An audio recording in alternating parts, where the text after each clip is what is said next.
आणि मला असं वाटतं की बा जंगल ही एक वेगळी संस्कृती आहे. जंगलामधली ठिकाणं जी आहेत, आता आपल्यापैकी प्रत्येकजण कधी ना कधी जंगलात गेलेला आहे. तुम्ही चिखलदऱ्यात जरी गेले तरी MTDCचं रिसॉर्ट आहे किंवा सेमाडो आहे. फारच फार झालं तर ढाकणा कोलकाता इथपर्यंत आपली मजल आहे. जंगलात जायचं म्हणजे कुठे जायचं, आता इगो केला तर कोणी म्हणेल किंवा मी ताडोबाला गेलेलो आहे किंवा मी कान्हा नॅशनल पार्क पाहिलेला आहे. मे बी आपने देखा होगा. जंगलात म्हणजे कुठे याचं माझं एकाक्यात उत्तर हे सध्याचं की जिथे मोबाईल चालत नाही. हे गवतातून आले वरती, त्या रस्त्यावर आले. आता रस्त्यावर धोका आहे ना, कारण वरती घार आहे. ती समोर चालली मादी, तिच्या मागे हे 4 पिल्लं चालले. इतका तो 5 जणांचा मिळून लांबलचक प्राणी तयार झाला की वरतून घार जी बघते त्यांच्याकडे ती कन्फ्यूज झाली असेल की जिंदगी गेली साली जंगलात, असा प्राणीने पाहायला काय. त्या क्षणाला जर घारीची मुलाखत वरती जाऊन कोणी घेतली असतील की या आपको कैसा लग रहा है, तो तिने एका वाक्यात ते सांगितलं होतं की I am confuse, I have never seen such animal. अस्वल भाकरी करतात, याच्यावर विश्वास बसेल कोणाचा. केनेथ ॲडम्सन नावाचा माणूस आहे ज्यांनी कर्नाटकमध्ये संशोधन केलं. कुरंबा नावाची तिकडे एक आदिवासींची जमात आहे. त्या आदिवासींकडून त्या ॲडम्सनला आणि नंतर मध्ये चिदंबली काकांनी पुन्हा त्यांच्याकडून कन्फर्म केलं, मेळघाट किंवा नळेगाव बांधला की अस्वल जे आहेत ते भाकरी करतात. आता ते भाकरी का करतात आणि कशा करतात. तो मंगरू जातो, यांनाच मागून दिसतं की हा कशाला तरी ओलांडून समोर गेला. तो गेला तिकडून, या साहेब माय मागे या. म्हणजे जातं त्यांना मध्येच एक लाकडाचा ओंडका लागतो मोठा. तो ते त्या ओंडक्याला ते अडकातात. तो म्हणतो या. तो ते त्या ओंडक्यावर हात ठेवतात, तिकडे जायचं सरपटत म्हणून त्या ओंडक्यावर ते हात ठेवतात, ओंडका ओलांडायचा म्हणून. मग त्या लक्षात यार हा ओंडका फारच थंडगार आहे. आता डोंगराच्या आत असेल बा थंडगार. तो थंडगार स्पर्श त्यांना जाणवल्यानंतर त्यांना वाटतं की झालं आहे काय.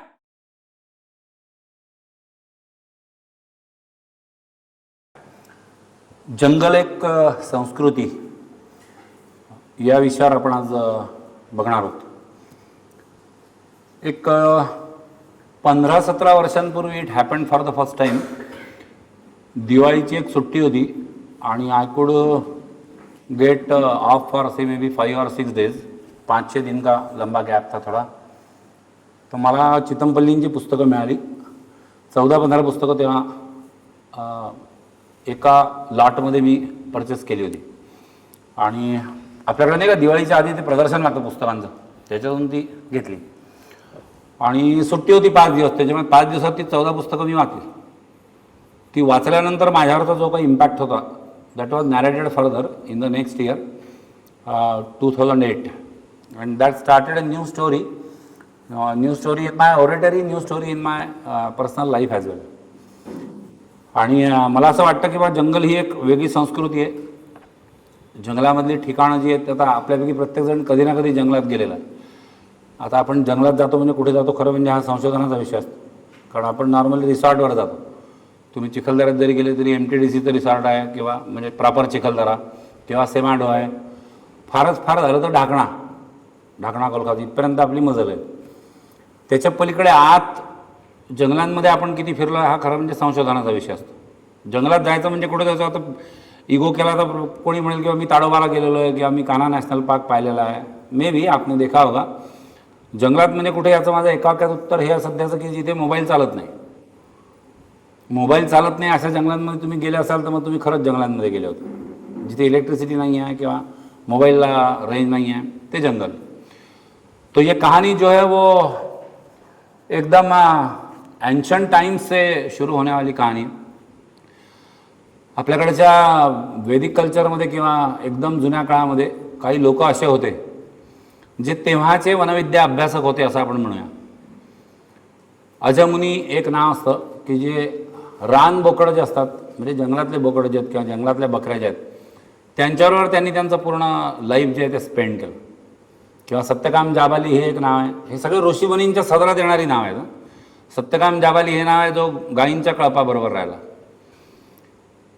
पालकप्पे बोनी नावाचं एक नाव आहे जे कायम हत्तींच्या कळपाबरोबर राहिले. तो ये कहानी उन लोगों की भी है जो इतने पुराने हैं शायद. ये कहानी उनके साथ साथ ह्युगो वुड्स की है ज्यांनी भारतातलं पहिलं टिकूड प्लांटेशन निर्माण केलं. ब्रिटिशांनी आपल्याला राज्य केलं त्या सगळ्याच गोष्टी काही वाईट केल्या नाही, काही ज्या चांगल्या केल्या त्याच्यापैकी ॲडमिनिस्ट्रेटिव्ह पार्टमधली ही एक गोष्ट महत्त्वाची की फॉरेस्ट डिपार्टमेंटची सुरुवातच त्यांनी केली. फॉरेस्ट रिसर्च इन्स्टिट्यूट आजच्या ज्या आहेत त्या सगळ्या त्यांच्या काळात निर्माण झालेल्या आहेत वगैरे वगैरे. So Hugo Woods is one name who could have that first ever plantation of teakwood. आज भारतातली 70% जंगलं जी आहे ती पानझडी जंगलं असतील आणि ती सागाची जंगलं आहेत, है ना. भारतात सगळ्यात जास्त प्रकारची जंगलं जगात आढळतात. 16 टाईपची जंगलं ओव्हरऑल भारतामध्ये आहेत. त्याच्यापैकी मॅक्झिमम जंगलं जी आहेत ती ही आहेत पानझडी जंगल. सो युगो वुड्स हे एक नाव आहे. केनेथ अँडरसन नावाचं एक दुसरं नाव आहे किंवा जॉय ॲडम्सन हे एक नाव आहे. जेन गुडाल हे सगळे बाहेरचे लोक आहेत, त्यांच्या नावांवरून ते कळत आहे. चिंपांझींच्या कळपाबरोबर राहून त्यांचं लाईफस्टाईल समजून घेणारी ही जेन गुडाल. जेन गुडालचं आत्ता एक 2.5 महिन्यापूर्वी 3 महिन्यापूर्वी साधारणपणे निधन झालं. ती परमनंट त्या चिंपांझींचाच अभ्यास करत होती ऑलमोस्ट ऑल फॉर 30 इयर्स किंवा 26-30 इयर्स, 2.5 तप एवढी. तो ये कहानी उन लोगों की भी है. फिर उनके साथ साथ ये कहानी नॅचरली इंडियन याच्यातली काही नावं घेतली तर डॉक्टर सालीम अली हे नाव तुम्हाला सगळ्यांना माहीत असेल. सगळ्यात मोठे पक्षीशास्त्रज्ञ भारतातले होते. तर डॉक्टर सालीम अली यांचंही नाव या सिरीजमध्ये येईल. त्याच्यानंतर ही कहाणी आहे जंगलांमधल्या काही ठिकाणांची. मुदुमलाई किंवा अनामले अभयारण्य किंवा नवेगाव बांध आपल्याकडे यायचं. नवेगाव बांध, नागझिरा जे आता टायगर प्रोजेक्ट म्हणून डिक्लेअर झालेलं आहे, आणि मे बी मेघाट किंवा गुगामल राष्ट्रीय उद्यान. तर ही सगळी भारतातल्या राष्ट्रीय उद्यानांची, अभयारण्यांची यांची कहाणी आहे. त्याच्या पलीकडे जाऊन ही कहाणी अशा लोकांची आहे की जे या सगळ्या लोकांच्या तुलनेत त्यांची नावं किंवा ते राहतात कुठे यांची ठिकाणं ही असं वाटेल की बा हे फार काय मागासलेल्या किंवा रिमोट एरियामध्ये राहणार आहेत. त्यांची नावं अशी आहेत की बा दल्लूगोंड, लठ्ठूगोंड, मंगरू, दिवारू. आणि ही नावं आपल्याला अशी दिसली तर एक नागरी संस्कृतीत आपण राहणारे जे लोक आहेत यांचा त्यांच्याकडे पाहण्याचा एक दृष्टिकोन आहे ना. तुम्ही जंगलात गेले कुठे तुम्हाला असे आदिवासी त्यांच्या टिपिकल लाईफस्टाईलमध्ये, त्यांच्या टिपिकल वेशात, त्यांच्या आहार विहारात याच्यात जर दिसले तर नॉर्मल शहरी संस्कृतीवाले सहज कॉमेंट करू शकतात की बा हे ऐसे क्या रहते हैं लोग, पता नहीं 21वीं सदी में हम आ गए, चांद पे पहुंच गए, फलाना हो गया, ढिमका हो गया. तर हे लोक असे का राहतात ॲज इफ किंवा ते फार बॅकवर्ड आहेत. हे लोक बॅकवर्ड आहेत की फॉरवर्ड आहे याच्याशी एक वाक्य सांगून टाकतो. किंवा मारुती चिदंपल्लींनी त्यांच्या पुस्तकांमध्ये लिहून ठेवलं की मला वनविद्याभ्यास किंवा ओव्हरऑल त्यांनी जे जे काही केलं. Maruti Chitampalli is a name. जे पक्षीशास्त्रज्ञ म्हणून प्रसिद्ध आहेत किंवा जे वनविद्या अभ्यासक म्हणून प्रसिद्ध आहेत, ते निसर्ग वाचक म्हणून प्रसिद्ध आहेत. Beyond that basically he was forest officer. म्हणजे मेघाटचे डेप्युटी डायरेक्टर म्हणून ते रिटायर झाले 1990 साली. जेव्हा ते रिटायर झाले तर at that time he was उपसंचालक मेघाट व्याघ्र प्रकल्प. एवढ्या मोठ्या हाय पोस्टवर काम केलेला हा माणूस आहे. त्याच्यानंतर नॅचरली ते शास्त्रज्ञ आहेत आणि त्याच्यानंतर नॅचरली ते चांगले लेखक आहेत. लेखक या दर्जाचे आहेत की ते साहित्य संमेलनाचे म्हणजे अखिल भारतीय मराठी साहित्य संमेलनाचे अध्यक्ष होते. किंवा 18 पुस्तकं त्यांची, आता अजून कदाचित 18 किंवा 21 पुस्तकं त्यांची निघाली. त्यातल्या 3 पुस्तकांना राज्य सरकारचा पुरस्कार आहे, साहित्य पुरस्कार, आणि 3 पुस्तकांना अजून फाउंडेशनचे पुरस्कार आहे. त्यांना स्वतःला 23 पुरस्कार आहेत. That includes very prestigious names like 5 foundation Ichalkaranji award. जे करंट अफेअरमध्ये यंगस्टर्स कोणी एक्झाम प्रिपेअर करणारे असले तर त्यांना माहीत आहे की 5 फाउंडेशनचा पुरस्कार किती महत्त्वाचा आहे. आणि latest this year 2025 he was awarded Padma Shri. हे कॉम्बिनेशनच फार विचित्र आहे असं मला वाटतं. म्हणजे इट्स अ माइलस्टोनिक कॉम्बिनेशन. जो सरकारी अधिकारी आहे आणि इतका उच्चपदस्थ अधिकारी आहे. सरकारी अधिकारी म्हटल्यानंतर इंटू इन्व्हर्टेड कामा बोलायला लागतं. कारण सरकारी अधिकाऱ्यांचं एक त्यांची धाटणी ठरून जाते, एक त्यांचा फॉर्मॅट ठरून जातो. म्हणजे सरकारी कार्यक्रम करून करून ते हळूहळू त्या साच्यात इतके ते निघतात बरोबर बाहेर ताऊन सुलाखून की त्यांच्या वागण्या बोलण्यातून लक्षात येतं की हा सरकारी अधिकारी आहे. त्यांच्या कामाच्या स्टाईलवरून लक्षात. सरकारी अधिकारी कसे असतात याचं एक एक्झाम्पल सांगतो. राहत इंदोरी तुम्ही नाव ऐकलं असेल तर राहत इंदोरींनी एक किस्सा त्यांच्या लाईफमधला सांगितला की आणीबाणीच्या काळात ते शायर आहेत. राहत इंदोरी माहीत असतील ना ऐकून. ते शायर आहेत. तर ते मुशायऱ्यात गेले कुठेतरी आणीबाणीच्या वेळेला. आणीबाणी म्हणजे 1975 to 77 जी आणीबाणी होती. आणि तिथे त्यांनी मुशायऱ्यात म्हटलं आता हे लोक तसे कलाकार लोक जे आहेत ते सगळे थोडे थोडे ऑफ ट्रॅक किंवा आपल्या शुद्ध भाषेत सरकलेले वगैरे असतात. They don't have that fear की मैं ऐसा बोलूंगा तो क्या होगा क्या नाही. तर त्यांनी मुशायऱ्यात म्हणून टाकलं की सरकार चोर आहे.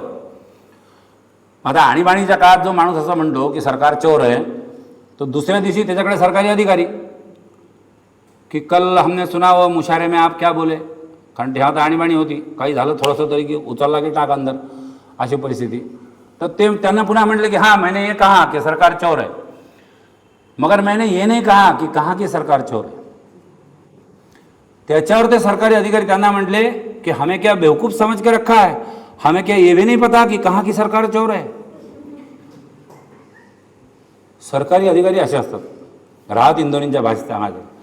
असा जो सरकारी अधिकारी आहे जो इतक्या हाय लेवलवर काम करतोय, म्हणजे deputy director of one tiger projects in India, तो शास्त्रज्ञ हा बेकार धक्का आहे ना. तो संशोधन करतोय काहीतरी जंगलांवर, रानकुत्र्यांवर, फुलपाखरांवर, तमाम गोष्टींवर. हा एक धक्का आहे. आता जो सायंटिस्ट आहे तो लेखक होऊ शकतो का, तो कवी होऊ शकतो का, तो कोणत्या अर्थाने कलाकार होऊ शकतो का, हा दुसरा धक्का असतो. कारण हे शास्त्रज्ञ लोक पुन्हा ही एक टिपिकल जातकुळी आहे म्हणतो आपण, स्पीसीज, एक विशिष्ट प्रकारचे लोक आहेत. एखाद्या सायंटिस्टचं लग्न झालं तर तो त्याच्या बायकोला पोळ्या कशा करायच्या हे सुद्धा सायंटिफिक लँग्वेजमध्ये समजावून सांगू शकतो. किंवा आटा गुंजला, कणिक जी आहे आटा व अगर गुंदेंगे तर त्याची विस्कॉसिटी किती पाहिजे, मग त्याचा गोळा किती ग्रॅमचा घ्यायला पाहिजे, त्याला 3.5 पास्कलचं प्रेशर लावायला पाहिजे, 3.2 न्यूटनचा फोर्स लावा, मग तो चाप घ्या आणि 3 सेंटीमीटर रेडियसची अशी पोळी निघली पाहिजे, याला सायंटिस्ट म्हणतात. हे लोक प्रेयसीबरोबर फिरायला जरी जंगलात गेले, बायकोबरोबर म्हणतच नाही, प्रेयसीबरोबर म्हणता मुद्दा, हे प्रेयसीबरोबर जंगलात गेले तरीसुद्धा हे इतके सायंटिस्ट आहे की ते त्याचा आल्यानंतर नॅरेशन किंवा वर्णन असं करतील की जेव्हा मी माझ्या प्रेयसीबरोबर जंगलात फिरायला गेलो होतो, इतका बेकार वारा सुटला होता, it was 85 kilometre per hour, आणि पाऊस इतका पडला 24 तासात 45 सेंटीमीटर. म्हणजे त्या प्रेयसीला काय वाटत असेल आहे ना, की बा हा माणूस कुठेही गेला तर ते आकडे, मीटर्स, इन्स्ट्रुमेंट्स आहे ना, टेलिस्कोप काय, स्टेथोस्कोप काय, मायक्रोस्कोप काय, स्कोप शिवाय स्कोप नाही, हे असे सायंटिस्ट लोक असतात. आता हे सायंटिस्ट लोक ललित साहित्य लिहू शकतात का, ते टेक्निकल रायटिंग लिहू शकतील, रिसर्च प्रोजेक्ट तो लिख सकते, रिसर्च पेपर तो लिख सकते, पण ते असं नॉन फिक्शन फिक्शन या दोन्ही अँगलनी चितमपल्लींचं जे लिखाण आहे, म्हणजे वन्यजीव शास्त्रज्ञ किंवा पक्षी शास्त्रज्ञ म्हणून जे त्यांचे पक्षीकोश, मत्स्यकोश किंवा वृक्षकोश आहे ना, हे वादातीतपणे एक माइलस्टोनिक काम आहे, जे येणाऱ्या 100-150 वर्षांमध्ये विसरलं जाणार नाही. बॉम्बे नॅचरल हिस्ट्रीच्या म्हणजे ती संस्था जी या वन्यजीवांच्या संदर्भात भारतात काम करणारी सर्वोच्च संस्था आहे, त्यांच्या रेकॉर्ड बुक्समध्ये ही 3 पुस्तकं जातील, आणि ती टेक्निकल पुस्तकं आहेत. त्याच्याच बरोबर ललित साहित्य ज्याला आपण म्हणतो, कादंबऱ्या किंवा या टाईपचं आहे ना, ते सुद्धा म्हणजे कल्पनाप्रधान साहित्य जे आहे ते पण त्यांनी ज्या पद्धतीने रंगवलं आहे की ते वाचून ॲटलिस्ट त्याच्याकरता का होईना पण जंगलात जायला पाहिजे अशी त्यांची इच्छा होती. हा माणूस विलक्षण अफाट आहे. I was fortunate to spend some time with him. मी त्यांच्याकडे पहिल्यांदा जेव्हा गेलो तेव्हा नवेगाव बांधलं त्यांनी, त्यांचं पर्सनल लायब्ररी जी आहे ती त्यांनी शिफ्ट केली होती, तिथल्या टुरिस्टला वाचायला मिळावी पुस्तकं म्हणून. मग त्यांच्या ते लक्षात आलं की बा पुन्हा तोही काहीतरी सरकारी कार्यक्रम होतो आहे म्हणून ती पुस्तकं त्यांना वाळवी लागते वगैरे, म्हणून ते पुस्तकं त्यांना सगळी नागपूरला हलवायची होती. मग म्हणून त्यांना ती पुस्तकं आणायची, त्याला खोके पाहिजे होते, मेडिकलचे रिकामे खोके असतात ना ते. माझा नागपूरचा एक भाऊ आहे अमर दामले म्हणून, त्याच्याबरोबर मी गेलो, त्याची त्यांची ओळख होती. तर मी त्यांच्याकडे पहिल्यांदा गेलो तेव्हा ते खोके डोक्यावर घेऊन गेलो होतो, कारण अमर गाडी चालत होतं, ते खोके नॅचरली मागे मी बसलो होतो, ते मी डोक्यावर घेऊन गेलो. 3 जिने चढून त्यांच्या फ्लॅटवर मी गेलो तर त्यांचा समज हात झाला की हा खोकेवाला आहे. मग ते खोके त्यांच्या घरात आम्ही टाकले. मग ते अमरनी माझी ओळख करून दिली, हा माझा भाऊ आहे बा, यांनी तुमची पुस्तकं वाचली. मग काय वाचली काय, तिथून आमची सुरू झाली ओळख. हा फार मोठा महत्त्वाचा पार्ट होता नंतर, की त्यांचं पक्षीकोशचं काम जे झालं ते इथे माझ्या घरी अकोल्यात 3 आठवडे ते मुक्काम करून होते, आणि त्याचं प्रूफ रिडिंग जे आहे ते योगायोगाने मी किंवा धनंजयनी केलेलं. तो त्यावेळेला त्यांच्याशी अजून पर्सनली खूप काही बोलता आलं, बियॉन्ड द बुक्स बोलता आलं, जे पुस्तकात त्यांनी लिहिलं नाही आहे किंवा तोपर्यंत लिहिलं नव्हतं, अशा काही गोष्टी ज्या आहेत त्या चर्चेला आल्या. आणि त्याच्यातून एक असं काहीतरी चित्र माझ्या डोळ्यासमोर आलं की यार हा प्रचंड मोठा आणि प्रचंड युनिक माणूस आहे. आणि आजच्या घडीला तरी मला असं वाटतं की इंडियामध्ये ऑल ओव्हरऑल फॉरेस्ट किंवा या तमाम याच्या संदर्भात जेवढं संशोधन यांनी केलं आणि ज्या पद्धतीने केलेलं आहे ते वादातीतपणे महत्त्वाचं ठरावं. इथून पुढे जंगलांमध्ये आपण जाऊ तर जंगलांकडे पाहण्याचा, जंगलात जाण्याचा, जंगलात गेल्यानंतर काय करायचं आहे याचा आपला दृष्टिकोन बदलायला हे लेक्चर काही प्रमाणात हेल्प करू शकेल असं मला वाटतं. किंबहुना ते माझं इंटेन्शन आहे, Y I am talking over this particular topic. कारण आपण आजकाल सुट्ट्या बऱ्याच जास्त घ्यायला लागलो आहे ना, म्हणजे अशा vacation, staycation and whatever the word we call it for.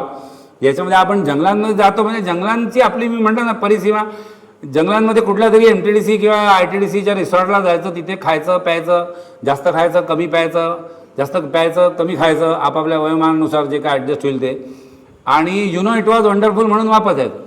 फार तर फार एखाद्या धबधब्यावर गेले जिथे प्रचंड गर्दी आहे काय ना, चिखलदऱ्यात तुम्ही टिपिकल गेले तर भीमकुंड, देवी पॉईंट, हे ठरलेले पॉईंट बघायचे. अरे याच्यापेक्षा थोडं त्या फॉरेस्टमध्ये, ज्या फॉरेस्टमध्ये खरंच जंगल म्हणजे काय याचा थोडासा अनुभव किंवा अनुभूती आपल्याला येईल अशी. या माणसाने फार प्रचंड काम केलेलं आहे, विचित्र परिस्थितीत जाऊन केलेलं, आणि किती छोट्या छोट्या गोष्टींपासून केलं. मुंग्यांपासून संशोधन चालू त्यांचं. मुंग्यांची वारुळ तुम्ही पाहिली असतील जंगलातली, आणि जंगलातली वारुळ पाहिली असतील. आपल्या रस्त्याच्या बाजूला काही वेळेला वारुळ दिसतात, पण ती काय म्हणूया फूट 1.5 फुटाच्या पलीकडे त्याची उंची वाढत नाही, किंबहुना आपण वाढूच देत नाही, आहे की नाही. कारण आपल्या इकडे बाकीची चहलपहल एवढी आहे ना, की तिथे त्या वारुळाची उंची कशी काय वाढणार. जंगलांमध्ये तुम्ही जर गेले तर असं मोठं असं वारुळ पसरलेलं आहे, तर हा वारुळाचा बेस जो आहे हा उत्तर दक्षिणच असतो, इरेस्पेक्टिव्ह ऑफ फॉरेस्ट, कहीं पर भी जाओ. वारुळाचा बेस जो आहे हा उत्तर दक्षिणच आहे. वारुळाची एक बाजू असं वारुळ इमॅजिन करा 3D. वारुळाची एक बाजू जी आहे ही खडबडीत असते, आणि दुसरी बाजू जी आहे मागची ती चक्क सारवल्यासारखी असते. असं प्लास्टरिंग केल्यावर कशी भिंत दिसेल तसं मागची एकदम प्लेन असते. So this is north south with the base, आणि ती एक बाजू जी आहे ती पूर्व आणि दुसरी बाजू जी आहे पश्चिम. आता मॅग्नेटिक कंपास आले, बाकीचं सगळं आलं, ॲग्रीड, पण प्रत्येक वेळेला ते असेलच असंही जरूर नाही. दिवस असला तर दिशा कळायला मदत होईल हे सांगण्याचं मी कारण नाही, पण रात्रीच्या वेळेला जंगलात कुठेतरी गेले आणि दिशा समजत नाही आहे, तर एक मुंग्यांचा वारुळ जे आहे हे सुद्धा तुम्हाला दिशा समजून घ्यायला मदत करू शकतो, की हा बेस जो आहे हा उत्तर दक्षिण, प्लेन बाजू जी आहे ती अमकी दिशा, खडबडीत बाजू जी आहे ती नॅचरली तमकी दिशा. त्यांनी लिहिलं की हे सगळं ज्ञान जे आहे हे मी या लोकांकडून गोळा केलं, ज्यांची नाव मी मगाशी काही तुम्हाला म्हणून दाखवलं, किंवा सदा गोंड, किंवा माधव गोंड, किंवा लट्टू गोंड, किंवा मंगरू, किंवा दिवारू, किंवा झोलबा ढिवर वगैरे वगैरे. या लोकांकडून त्यांनी त्यांच्याबरोबर राहून राहून ते गोळा केलं, आणि त्यांची श्रद्धा तीच होती मुळात, म्हणून ते गोळा करू शकले की या लोकांना माझ्यापेक्षा जंगल जास्त कळतं, इरेस्पेक्टिव्ह ऑफ द फॅक्ट की मी फॉरेस्ट्रीची एक्झाम पास करून या पोस्टवर लागलो आहे आणि प्रमोशन घेत घेत इतक्या मोठ्या पदावर गेलो आहे. तरीही पिढ्यानपिढ्या जंगलात राहून यांना जे ज्ञान प्राप्त झालं असेल ते मला फक्त पुस्तकांमधून मिळणं शक्य नाही. लाल मुंग्या काळ्या मुंग्यांच्या वारुळावर हल्ला कसा करतात हे बघायला हा माणूस जंगलात झाडावर चढून बसला. इकडे काळ्या मुंग्यांचं वारुळ आहे, इकडे लाल मुंग्यांचं वारुळ आहे. त्या लाल मुंग्या ज्या आहेत त्या तिथून धड धड धड धड धड निघतात. मागे कानात तुमच्या ते मिलिटरी किंवा मार्च सॉन्ग जे आहे ते वाजते असं धडधडक धडधडक धड धड तळ धड तळ धड असं, ते ॲज पलटणची पलटण चालली. त्या मुंग्या धड धड धड धड निघल्या, त्या 3 पार्टमध्ये स्प्लिट झाल्या, एक लाईन सरळ गेली, एक इकडून आली, एक तिकडून आली, शिस्तीत सगळे चालत होते. आपण अशी मुंग्यांची मिलिटरी फक्त टॉम अँड जेरीमध्ये पाहिली. हे बरोबर त्या काळ्या मुंग्यांच्या वारुळावर गेले की आज इसको तोडना है, इस्रायल हमास पॅलेस्टाईनवाले काही शिकतील यांच्याकडून तर काही फायदा होईल कदाचित. हे वरती फांदीवर झोपून बघतात की खाली काय तमाशा झालाय. प्रचंड युद्ध पेटलेलं, त्या लाल मुंग्या ज्या आहेत त्या काळ्या मुंग्यांची लढत आहेत, त्यांना मारून टाकतायत. तोपर्यंत संध्याकाळ झाली, खालचं काही दिसेना, म्हणून बाबाजी खाली उतरला, पुन्हा रेस्ट हाऊसवर गेले, त्यांच्या वनविश्रामगृहावर गेले. सकाळ झाल्यावर पहिली आठवण कशाची येते तर ती त्याची की अरे क्या पोझिशन आहे, उधर क्या हुआ होगा, म्हणून ते पुन्हा वापस तिथे. तर सगळं युद्ध संपवून लाल मुंग्यांची शेवटची सेना जी आहे ही त्या काळ्या मुंग्यांच्या वारुळातून अंडी गोळा करून व्यवस्थित त्यांच्या स्वतःच्या वारुळाकडे जात होती. शांती सेना जाते की नाही कधी वापस सगळं युद्ध संपल्यानंतर तशी. काय या माणसाचा पेशन्स आहे आणि काय या माणसाचं ऑब्झर्वेशन आहे. सगळ्यात महत्त्वाचं काय माहिती आहे का, या सगळ्या गोष्टी त्यांनी ऑब्झर्व केल्या आणि त्याच्यातून हे अर्थ ते लावत गेले. हे कोणी काय अनाउन्समेंट थोडी करत होतं की बघ आता असं होत आहे. उंदीर म्हणजे रान उंदीर किती छोटीशी गोष्ट आहे. उंदीर हे त्यांच्या बिळाभोवती बुरुज बांधतात, हे कल्पनातीत आहे. इथे बिळ इमॅजिन करा, तर ही तुम्हाला काय कार्ड जो हा दिसतोय त्याच्या बिळापासून विशिष्ट अंतरावर असे दगडावर दगड ठेवून असे बुरुज बुरुज बुरुज असे विशिष्ट अंतरावर असे बुरुज बांधलेले होते. हे त्यांनी पाहिलं दुरून की हे काय प्रकरण असेल बा, म्हणून ते त्याच्या जवळ गेले आणि त्यांनी त्यातले 3 दगड जे आहे हे मागे नेऊन ठेवलं,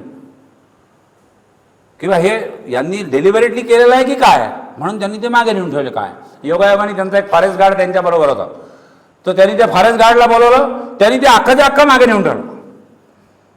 पुन्हा जाऊन जातो झाडावर. तो उंदीर आला. आता मला उंदराची भूमिका घ्यावी लागते. मी इथे बुरुज लावला, त्याच्या तो उंदीर बिळातून बाहेर आला. त्यांनी पाहिलं आणि ही वॉज शॉक. अरे उद्या तुम्ही तुमच्या घराच्या बाहेर निघले आणि तुमची कंपाऊंडवर जर पासपोर्ट दूर नेऊन ठेवली असली कोणी फाटका सहित, तर आपल्याला जे फिलिंग येईल तेच त्या उंदराला असेल की ये क्या मांजरा आहे, बहुत ही लफडा हवा आहे तो. त्यांनी पाहिलं ते काय, मग त्यांनी वरती पाहिलं. कोणतेही बाज, ससाणा, घार जे उंदराचे दुश्मन आहेत ते किती वरतून खाली बघू शकतात त्यांच्या भक्ष्याकडे, आहे ना, हे सुद्धा संशोधन आहे. 1.2 किलोमीटर 1.2 किलोमीटर एरियल डिस्टन्स, हा 1.2 किलोमीटर वरती उडणारा गरुड जो आहे हा पाण्यातला मासा पाहून दुसऱ्या सेकंदाला त्याच्या दिशेने झेप घेऊन 5 सेकंदात 10 सेकंदात तो माशाला घेऊन वरती जातो. आता तो माशाला घेऊन जातो वरती म्हणजे उंदराला घेऊन पण जाईल, हे लॉजिकल आहे. यानी हा उंदीर बाहेर आला, त्यांनी पाहिलं इकडे कोई दुश्मन दिखता क्या, फॉर्च्युनेटली दुश्मन नाही था. त्यांनी काहीतरी एक शिट्टी वाजवली. आता उंदीर शिट्ट्याने वाजवत, ही भाषा माझी आहे. त्यांनी काहीतरी खुण्याचा आवाज काढला, धपाधप उंदीर बाहेर पडले त्याच्यातून.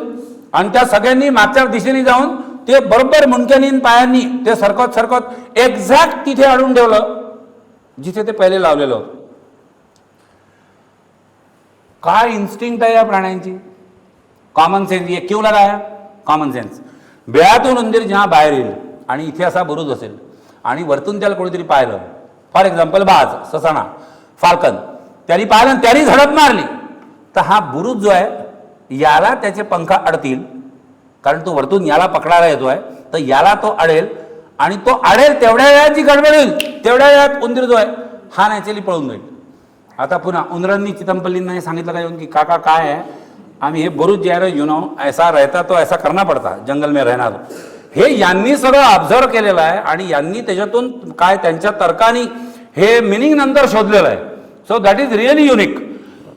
मुंगूस, एक मुंगसाची मादी आणि 4 पिल्ल हे गवतात खेळत चालले म्हणजे ती आई गंभीर्याने चालली आहे आणि ते पोट्टे जे ते आपापसात मस्ती करत काहीतरी चाललेत. तुम्ही तुमच्या पोरांना घेऊन जर असे गेले कुठे, आहे ना, तर तुम्ही कसे चालता गांभीर्याने हे तुम्हाला माहिती आहे, आणि तुमचे पोट्टे कधीच गांभीर्याने चालत नाही हे तुम्हाला माहिती. त्यांचं काहीतरी दांगडं चालूच असतो. ते पोट्टे जे आहे ते काहीतरी त्यांच्या दृष्टीने मस्ती करत करत चालले. समोर रस्ता आहे, जंगलातला रस्ता आहे ना. काली पिक्चर पाहिला होता का, काली किंवा तो अजय देवगणवाला पिक्चर होता, पूर्ण जंगलांवर होता. हां, किंवा जंगलांमध्ये असे रस्ते तुम्ही पाहिले असतील. इकडे पूर्ण गावात आहे, कम्प्लीट जंगल, तिकडे पूर्ण जंगल आहे, मधून जंगलातली एक वाट जाते. रानवाटा या ना, रानवाटा त्या नाहीच रे, जे डांबरी रस्ते आहेत है ना, ज्यांनी सर्रास गाड्या फिरत आहेत, त्या थोडी ना रानवाटा. या रानवाटा आणि या रानवाटा आणि ते डांबरी रस्ते याच्यामध्ये फरक आहे एक मेजर. डांबरी रस्ते पॉश असतात, रानवाटा पॉश नसतात. पण हे आपण जे बांधलेले डांबरी किंवा आजकाल सिमेंटचे रस्ते जे आहेत हे कोरडे असतात, शुष्क, माणसं काही असतात तशी. रानवाटा नेहमी ओल्या असतात. तो आत एक कुठेतरी ओलावा जो आहे, कोझिनेस जो आहे, तो त्या रानवाटांमध्ये शिल्लक असतो. तर हा मध्ये असा रस्ता आहे, तिकडे पुन्हा जंगल. त्या मुंगसाच्या मादीला दिसलं की वरती जी आहे ती एक मोरघार जी आहे, पुन्हा तेच मुंगसाचा दुश्मन, ती मोरघार जी आहे ही नॅचरली वरती उडते आहे आणि तिच्या लक्षात आलं की समोर धोका आहे. तिने त्या पिल्लांच्या जवळ ती गेली आणि तिने काय कम्युनिकेशन केलं त्यांना हे माहीत नाही मला, पण तिने जे कम्युनिकेशन त्या पिल्लांना केलं त्याच्यानंतर ती मुंगसाची मादी जी आहे, ती मुंगसाची मादी म्हणण्यापेक्षा बेटर चांगला शब्द वापरतो मी कोणता, आई है ना. अरे कोणत्या प्राण्याची असली तरी शेवटी त्या क्षणाला तर आईच आहे ना, because she wants to protect her children, आहे ना, फ्रॉम द काय जे संभाव्य दुश्मन लोक जे काय घार वगैरे. ती सगळ्यात समोर आई, तिची शेपूट मागे एका पिल्लांनी तोंडात धरलेली, त्याची शेपूट दुसऱ्या पिल्लांनी धरलेली, त्याची शेपूट तिसऱ्या पिल्लांनी, त्याची शेपूट चौथ्या पिल्लांनी, आणि निघालं लटांबरे. हे गवतातून आले वरती, त्या रस्त्यावर आले. आता रस्त्यावर धोका आहे ना, कारण वरती घार आहे. ती समोर चालली मादी, तिच्या मागे हे 4 पिल्लं चालले. इतका तो 5 जणांचा मिळून लांब लचक प्राणी तयार झाला की वरतून घार जी बघते त्यांच्याकडे ती कन्फ्यूज झाली असेल की जिंदगी गेली साली जंगलात, असा प्राणीने पाहायला काय. त्या क्षणाला जर घारीची मुलाखत वरती जाऊन कोणी घेतली असतील की ये आपको कैसा लग रहा है, तो तिने एका वाक्यात ते सांगितलं होतं की I am confuse, I have never seen such animal. रस्ता क्रॉस केला, तिकडे गेले, सांगायची गरज नव्हती की इमिजिएट त्यांनी एकमेकांच्या शिट्ट्या सोडून दिल्या आणि ते पुन्हा मस्ती करत चालले. इतक्या छोट्या छोट्या प्राण्यांपासून हा माणूस परमनंट संशोधन करत गेला. आता मी पुन्हा पुन्हा त्यांचं नाव घेत नाही, कारण हे सगळं जे चाललंय, या लेक्चरला अरण्य ऋषी असं नाव द्यायचं, याच्यावर एक आमचं थिंक टँकमध्ये खूप मोठी चर्चा झाली. मग ते नाव न देता जंगल एक संस्कृती हे नाव मी का देतोय हे कदाचित मी एंडला सांगेन. पण इथून पुढे आता तुम्ही लक्षात ठेवा की हे सगळं जे मी तुम्हाला सांगतोय हे मी पाहिलेलं नाही, हे पाहणारे थोर पुरुष तेच आहेत. त्याच्यामुळे दरवेळेला त्यांचा उल्लेख नाही केला तरी चालेल. माकडं प्रचंड इब्लीस असतात. माकडांकडे नुसतं पाहणं हे पण स्ट्रेस रिलिव्हिंग फॅक्टर आहे ना. तुम्ही कोणत्याही गोळ्या औषधं घेत बसण्यापेक्षा माकडांना नुसतं 10 मिनिटं जरी पाहिलं ना तरी त्यांच्या हालचाली तशा असतात. आणि त्यांच्या डोळ्यात एक ट्रिमेंडस क्युरिओसिटी असते. I want to remove the specs. कायम एक कुतूहल असतं की ऐसा क्यों आहे ना. त्याच्यात 10% कुतूहल आपण दाखवलं ना तर आपण आपली विद्वत्ता वापरून कुठल्या कुठे जाऊ शकू. हे ऐसा क्यों ही बेसिकच क्युरिओसिटी. लहानपणी तुम्ही ती गोष्ट ऐकली आहे ना, म्हणजे आपण सगळ्यांनी ऐकले की ते सुतार ते काय लाकडं कापत होते करवतीनी. मग त्यांचं काय विश्रांतीची वेळ झाली म्हणून त्यांनी ती करवत काढली, त्याच्यात पाचर ठोकून ठेवली. पाचर समजते ना, पाचर ठोकून ठेवली खून राय म्हणून. मग ते गेले जेवायला. झाडावर माकड होतं ते पाहतं की ये क्या चल रहा है. आता ते सुतार कसे गेले, किती क्युरिओसिटी की ते खाली आलं, त्यांनी ती पाचर काढली. हा टिपिकल माकडाचा उद्योग आहे. आणि ती पाचर काढताना त्याच्या लक्षात आलं नाही की आपली शेपटी त्या भेगेत अडकलेली आहे. त्यांनी पाचर काढल्यावर ती पूर्ण अडकली. हे क्युरिओसिटीमधूनच निर्माण झालं प्रकरण. माकडं प्रचंड क्युरियस असतात आणि माकडं काय काय करतात. माकडं हापशी चालवतात हे मी डोळ्यांनी पाहिलेलं आहे. आणि माकडांचं तुमचे ऑब्झर्वेशन, कारण माकडं हाच एक प्राणी असा आहे जो कम्पॅरेटिव्ह जास्त वेळा आपल्या गावात दिसतो आहे ना. माकडं म्हणजे ती माकडं नाही जी रस्त्यावर कोणीतरी घेऊन फिरतं त्यांचे खेळ करायला. आजकाल तेही बंद झालं आहे. मुंगूस साप है ना, लड़ाई दिखाने वाले जो अपने टॉकीज रोड पे या तिलक रोड पे घूमते थे वो भी अभी बंद हुआ. वन्यजीव प्राणी संरक्षण कायदा वगैरे जे काय निघाला त्याच्यामुळे हे सगळे आता ऑलमोस्ट नामशेष होत चालले. माकडांची क्युरिओसिटी इतकी प्रचंड असते की त्यांचं वेगळंच आहे. माकडांमध्ये सगळ्यात वैशिष्ट्यपूर्ण घटक म्हणजे ते वृक्षचर प्राणी आहेत. असं म्हणतो ना आपण, भूचर म्हणजे जमिनीवर राहणारे, जलचर म्हणजे पाण्यात राहणारे. त्यातला एक प्रकार आहे वृक्षचर म्हणजे आर्बोरियल, झाडावरच राहणारे. त्यांची खानदानच झाडावरची आहे. मग ते त्याच्यात पुन्हा एक कल्चर आहे, कॅप्टन आणि व्हाईस कॅप्टन. ते गटागटांनी राहणार आहेत, मोठी फॅमिली आहे म्हणजे जॉईंट फॅमिली कल्चर आहे. त्याच्यात एक कॅप्टन असणार, एक व्हाईस कॅप्टन असणार. कॅप्टन म्हणजे त्याचा कुटुंब प्रमुख म्हणून आजकाल आपण HUF म्हणतो की हिंदू करता हिंदू युनायटेड फॅमिली. तर तसा तो एक कॅप्टन असणार, एक व्हाईस कॅप्टन, 4-5 नर असणार, 5-6 मादे असणार, 8-10 पिल्लं असणार. आणि हे सगळं मिळून ते कबिला करून ते त्या झाडांवर राहतात. आता हे कॅप्टन आणि व्हाईस कॅप्टन हे फार विचित्र कल्चर. एक कॅप्टन असणार आणि दुसरा व्हाईस कॅप्टन असणार, त्यांच्यात परमनंट असर असणार.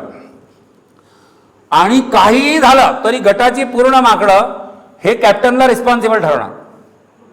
किंवा जंगलात कुठे गेलं लफडं झालं की सगळे त्या कॅप्टनकडे पाहतात की का कॅप्टन कोण आहे तुम्ही. मला वाटतं हे आपण त्यांच्याकडून शिकलो आहे का किंवा का हे आता कसं हे सॉल्व कोण करल, हे तुमचंच आहे आता काम, घ्या ना. तुम्हाला तर कॅप्टन व्हायचं होतं. मग कॅप्टन काय करते, तो कॅप्टन झाला. कॅप्टन म्हणजे मुख्यमंत्री काय पंतप्रधान काय मला माहीत नाही, त्यांच्या लेखी जे असेल तर ते कॅप्टनची जबाबदारी. आता याच्यातून इतके चित्रविचित्र प्रसंग येतात. व्हाईस कॅप्टन हा त्याच्याबरोबर आहे. व्हाईस कॅप्टन म्हणजे काय, व्हाईस कॅप्टन म्हणजे ज्याला कॅप्टन होण्याची इच्छा होती पण कंसात तो झाला नाही. म्हणजे आता तो कोणत्या इच्छेने काम करतो आहे ना, हे तुमच्या लक्षात द्यायला पाहिजे. माकडं झाडावर बसलेली आहे, तिकडून एक वाघ किंवा बिबट्या आला आणि sir sir sir sir sir इकडे निघून गेला. आता तो गेला, तिकडे झाडी आहे, तिकडे तो गेला म्हणजे तो परमनंट गेला की तिथं बसला. आता हे पाहणार कोण, कॅप्टन. उतरो नीचे, देखो उतर रे बा कॅप्टन. काय करायचं, कॅप्टन झालं तर चॉईसच नाही आहे. उतरले कॅप्टन, ते लपकत लपकत, अरे वाघ आहे ना तो शेवटी, हा जरी कॅप्टन असला तरी तो वाघ आहे ना. त्याच्यामुळे लपकत लपकत बिचारे कसे तरी की उतरले. तिकडे पाहू राहिले एकदा, इकडे झाडाकडे पाहू राहिले एकदा, एकीकडे तिकडे पकपक पगाक चालू आहे बरं, कारण तिकडे वाघ आहे त्याच्यामुळे त्याचं पकपक पगाक. पण इकडे झाडाकडे पाहिलं की एकीकडे तो खोडा करू लागला, तुम डरो मत मैं हूं ना. चाललं ते समोर समोर समोर गेलं. वाघ तिकडे गेला होता, तिथे मध्ये एक मोठा खडक लागला, दगड, कातळ. त्या कातळाला धरून तो कॅप्टन जो आहे तो अंदाज घेऊ राहिला की हे वाघोबा कुठं गेले बा. व्हाईस कॅप्टनच्या लक्षात आलं की दिस इज द राईट टाइम. पॉलिटिक्समध्ये याला म्हणतात हीच ती योग्य वेळ. बरोबर, त्यांच्या लक्षात आलं की हीच ती वेळ. व्हाईस कॅप्टन खाली उतरले आणि कॅप्टन तिकडे पाहून राहिले की वाघाचं काही चाऊल खडका लागते का बा, हा नक्की इकडे गेला का तिकडे गेला, कुठे गेला काय गेला. मागून व्हाईस कॅप्टन आला आणि त्यांनी त्या कॅप्टनच्या फक्त खांद्यावर हात ठेवला. त्यांनी नुसता खांद्यावर हात ठेवल्यानंतर त्या कॅप्टनला वाटलं की साला वाघ असा फिरून तो नाही आला कोण.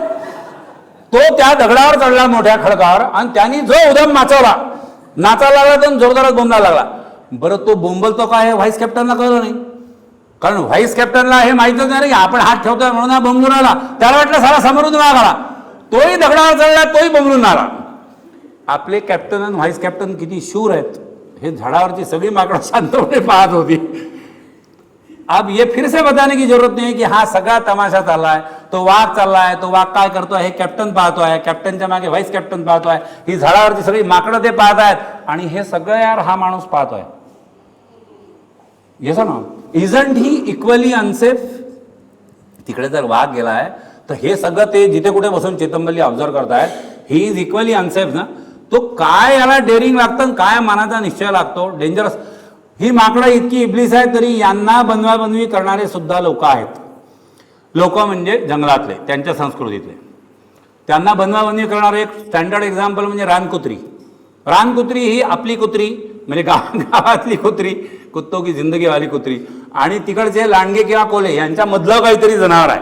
म्हणजे दिसायला किंवा ओव्हरऑल याच्यात या दोघांच्या मध्ये काहीतरी ते कोल्हा लांडगा एका साईडला आणि आपली कुत्री दुसरी, याच्या मधलं काहीतरी ते प्रकरण आहे.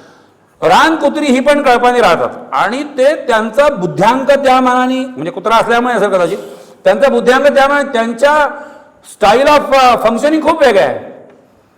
काय करतील त्याची गॅरंटीच नाही. 10-11 रानकुत्री आहेत, त्यातली 8-9 दबा धरून बसली नाल्यात. नाल्याच्या काठावर झाड आहे, त्या झाडावर नॅचरली हे आपला कबिला बसलेला आहे, captain vice captain and company. ते 2 कुत्रे आले, ते त्या झाडाखाली पडून राहिले, माकडांच्या झाडाखाली नुसतेच पडून राहत असे. शवासन रामदेव बाबा का याद करो, काहीच न करता पडतो, शेपूटही नाही हलवायची, काहीच नाही हलवायचं. हे वरतून अख्खी जनता पाहू राहिली की का कसं, चला खाली पाहू बा काय. ते एक एक डांग करत तो खाली येऊन तो गेला त्याच्याजवळ बसला. 2 घंटा माकड समजा बसलो त्याच्याजवळ, तोही पाहते त्याच्याकडे. माकडं पाहतात फार सुंदर है ना, असं पाहत होतो किंवा काय चाललंय, बहुतेक गेला अट्ट्या हा, असं तो मनात विचार करत होता किंवा काय. चुकून जर त्यांनी त्याला हात लावला किंवा शेपूट ओढून पाहू किंवा पाहू काही जमते चावला आहे का, त्यांनी हात लावला की रानकुत्र्याला समजलं की आणि आपला हात लावला म्हणजे कोणीतरी खाली आलेला आहे. त्याला टच झाला नव्हता, दुसऱ्या सेकंदाला रानकुत्रा खडकन 4 बार धरला, पकडला की गेला. हा जंगलाचा न्याय आहे, हा त्यांच्या संस्कृतीचा न्याय आहे. मी शब्द पुन्हा, न्याय आहे. जीवो जीवस्य जीवनम या एका तत्वावर जंगल जगतात. कोणत्या तरी एका जीवावर आधारित दुसऱ्या जीवाचं जीवन आहे, हा त्याचा अर्थ जीवो जीवस्य जीवनम. अन्न साखळी हे जे आपण म्हणतो आहे ना, ही नॅचरली त्याचा एक पार्ट आहे आणि हे असं चालणारच आहे. तिथे दया क्षमा शांती वगैरे काही नाही, ते एकमेकांच्या याच्यावरच जगणार आहेत. बरोबर असे सर्वायवल फॉर द फिटेस्ट कहाँ लागू होता ये अगर सोचते ना, वो हमारे जितने प्रोटेक्टेड कल्चर में होता ही नहीं है यार. आपण बिना फिटेस्ट लेवलचे पण सर्वाईव्ह करून जातो है ना. बापजात्याच्या इस्टेटीवर, पेरेंट्सच्या बॅकग्राऊंडवर है ना, शाळेतल्या पार्सलिटीवर, ऑफिसमधल्या आपापल्या इझम्सवर. कोई जरूरत नाही आहे सर्वायवल फॉर द फिटेस्ट की. बाकीचे फॅक्टर येतात तुम्हाला हेल्प करायला. जंगलामध्ये फक्त फिट राहणं म्हणजे फिटेस्ट राहणं हा एकमेव क्रायटेरिया आहे. रानकुत्र्यांचंच दुसरं आहे. डोकेबाजच आहेत साले. 2 कुत्री येतात, तेच पुन्हा झाड, तेच वरती काफीला बसलेला, ते झाडाभोवती फक्त गोल गोल चक्रा मारतात. ते लहान पट्टे असे स्वतःभोवती करतात ना, गोल गोल राणी इत्ता पाणी भर असे फिरू राहिले. तर हे झाडमध्ये त्या झाडाभोवती फक्त ते प्रदक्षिणा नुसते असे गोल गोल गोल गोल. ते वरतून माकड पुन्हा की हा असं कोण करते. बरं आता तो फिरून आला, तो फिरून आला म्हणजे हा वरचाही मान फिरवेल ना, माकडाशी फिरवतात. हा 2-3 मिनिटं असा फिरला, तो का फिरतोय हे वरच्या माकडांनी पाहिलं. ती मान फिरवून फिरवून कोणत्या तरी माकडाला चक्कर आली, भोवळ आली. ती चक्कर आली म्हणून ते पडलं, उचललं, धरलं की गेला. हे सगळं ऑब्झर्व करायला काय क्रेडिट लागतं आणि काय पेशन्स लागतो यार. लांडगे अत्यंत क्रूर आहेत.